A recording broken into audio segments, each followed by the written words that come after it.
একদিকে আপনাদেরকে দেখালাম সোনাঝুরি হাট দখল করে কিভাবে নির্মাণ চলছে, আর এবার আপনাদেরকে দেখাবো ভাঙড় জুড়ে কিভাবে বেআইনি নির্মাণ চলছে। ভাঙড়ে মোট 4টি খাল রয়েছে, খালের পারে অবৈধ নির্মাণ চলছে জোর কদমে।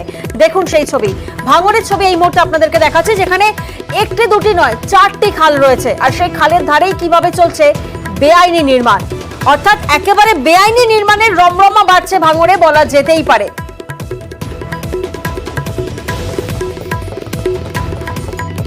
এখানে আমি ছিলাম, ওই যে গা পড়ে যাচ্ছে, ওই জন্যই আর কি পড়ে যাচ্ছে বলে এটা রিফায়ারিং করছে। তো আপনি কি এইভাবে কলম তুলে কাজ করতে পারেন সরকারের জায়গায়? পারি না, কিন্তু স্যার এ তো সরকারের জায়গা, আমি ঠিকই আছে, এখানে অনেকটা গাটে থাকবে রাস্তা। প্রশাসনের পক্ষ থেকে কোনো রকম বাধা বা কিছু করছে? বাধা তো হচ্ছে স্যার, নেতারা কোনো রকম কোনো করছে না? যেহেতু আমি এটিম লোক, নেতারা ওই জন্য আমার সহযোগিতা করছে। শুনলাম আমরা ভাঙড় জুড়ে বেআইনি নির্মাণ চলছে, খালের পাড়ে অবৈধ নির্মাণ চলছে জোর কদমে। বিরোধীদের অভিযোগ প্রশাসন এবং তৃণমূল নেতাদের যোগ সাজসেই এই অবৈধ নির্মাণের রমরমা বাড়ছে ভাঙড়ে। অর্থাৎ যে 4টি খাল রয়েছে ভাঙড়ে, সেই খালের ধারে অবৈধ নির্মাণ চলছে একেবারে জোর কদমে। প্রতিনিধি কল্যাণ এই মুহূর্তে আমাদের সঙ্গে রয়েছেন, সরাসরি কল্যাণের থেকে একবার জানার চেষ্টা করি। কল্যাণ, অবৈধ নির্মাণের রমরমা বাড়ছে কিভাবে, কারা জড়িত, কাদের মদতে এভাবে জোর কদমে চলছে অবৈধ নির্মাণ? একেবারেই প্রিয়াঙ্কা, এই প্রশ্ন যেমন আমাদের, ঠিক তারই পাশাপাশি কিন্তু এলাকার যে সমস্ত সাধারণ মানুষজন রয়েছে তাদের পাশাপাশি যারা বিরোধী দলনেতা রয়েছে, অর্থাৎ বিরোধী যে সমস্ত রাজনৈতিক নেতৃত্ব রয়েছে, তাদেরও কিন্তু একই প্রশ্ন। ভাঙড়ের এই যে বিস্তীর্ণ এলাকা জুড়ে অবৈধ যে নির্মাণের রমরমা বাড়ছে, এর পিছনে কারা রয়েছে?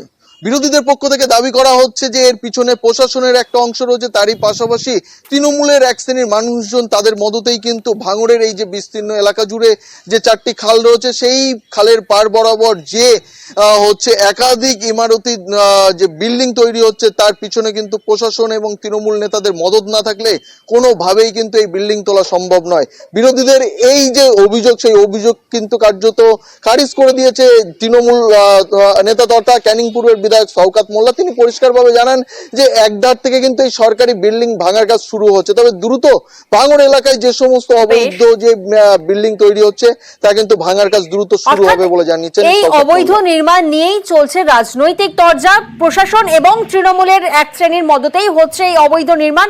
বিরোধীরা যেমন বলছে, তেমন অন্যদিকে শওকত মোল্লা দাবি করছেন অবৈধ নির্মাণ একধার থেকে ভাঙা হয়েছে। আর প্রধান কি বলছেন শোনাবো আপনাদের। আমাদের কাছে তেমন আমার কাছে কোনো খবর নেই, কিন্তু বিরোধীরা তো বারবার অভিযোগ করছে যে পঞ্চায়েত প্রধান থেকে শুরু করে প্রশাসনের একটা অংশ জড়িত এইসব কাজে। না, আমি বিশেষ করে আমি এই কাজের সঙ্গে কোনোভাবেই জড়িত না। আমাদের মুখ্যমন্ত্রী সেখানে বলে দিয়েছে যে ভেস্টেড ল্যান্ডে কোনো জবরদখল বা জোর করে কোনো কিছু করা যাবে না। মানে এই কাজের সঙ্গে কে বা কারা জড়িত আছে সেগুলো আপনারা যখন বলছেন, আমি নজরদারি করে দেখবো কে বা কারা জড়িত আছে।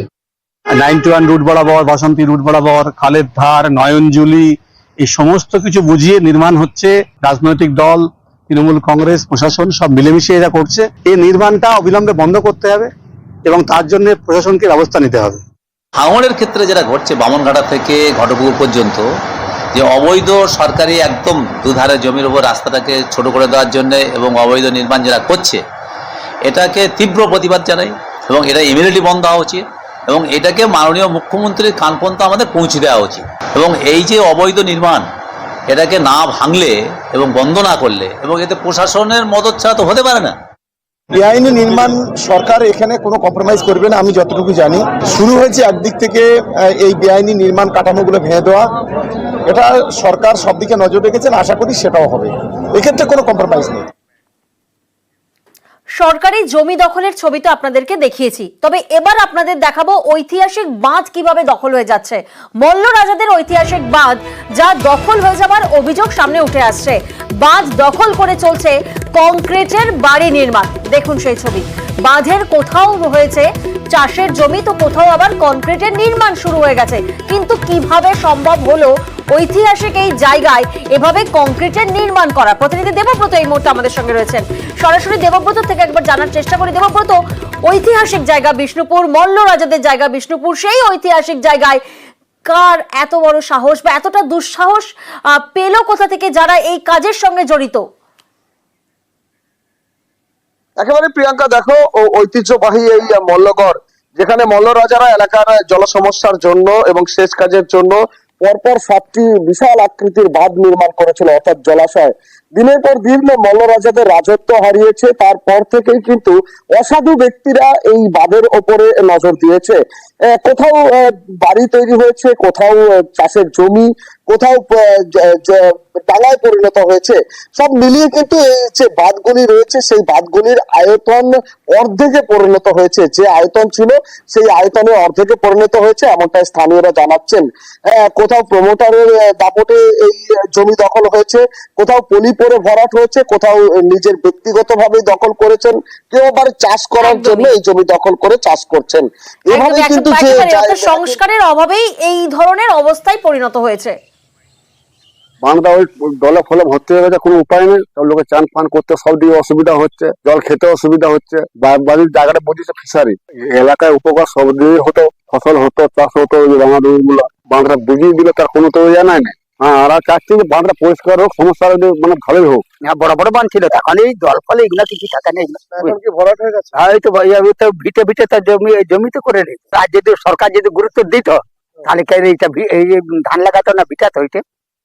এই বাঁধগুলো মূলত পানীয় জল এবং সেচ এবং পরীক্ষাগুলো সুরক্ষার কাজে ব্যবহৃত হতো। বর্তমানে সংস্কার না হওয়ার ফলে বাঁধের কোনো একটা অংশ থেকে পলি জমতে সেগুলো ডাঙায় পরিণত হয়। পরবর্তীকালে সেই সকল ডাঙাগুলিতে ঘর বাড়ি বা অন্যান্য অনেক কিছু নির্মাণ হয়, জনবসতি গড়ে ওঠে। কোথাও দখল হয়েছে, কোথাও ব্যক্তি মালিকানা কেউ বিক্রি করেছে। বাঁধগুলো যদি সেই সংস্কার যদি এখন আবার নতুন করে করা সম্ভব হয়, তাহলে কিন্তু এই বাঁধগুলো আর জবরদখল বা বুঝে যাওয়া যেটা বা আয়তনে কমে যাওয়াটা কিন্তু আর হবে না। আমরা ছোট থেকেই বাঁধগুলোকে দেখতে পাচ্ছি যে কোথাও মাটি ফেলে ভরাট করা হচ্ছে, কোথাও চাষের জমি তৈরি করা হয়েছে। কোন রকম সংস্কার প্রশাসনের তরফ থেকে করা হয়নি। তা আমি প্রশাসনের কাছে একটাই অনুরোধ করব যে আগামী দিনে যেন এই বাঁধগুলোকে পুনরায় সংস্কার করে তার নতুন রূপে ফিরিয়ে নিয়ে আসা হয়। পৌরসভার উদ্যোগে ওখানে টোপোগ্রাফিক্যাল সার্ভে এই গোটা বিষ্ণুপুর শহরের করা হচ্ছে। আমরা অলরেডি সরকারি জমিগুলো চিহ্নিত করে সেখানে বোর্ড লাগাবার স্টেপ নিয়েছি, যাতে করে আগামী দিনে আরো কোনো জায়গা দখল না হয়ে যায়। বাঁধের পাড়গুলো অধিকাংশ দখল হয়ে যাচ্ছে, বাড়ি হয়ে যাচ্ছে, এমনটা অভিযোগ আসছে। এই অভিযোগ আমরা শুনেছি। সরকারি জমির মধ্যে যদি কোনো দখলদারি হয়ে থাকে আমরা নিশ্চয়ই প্রশাসনিক পদক্ষেপ নেব।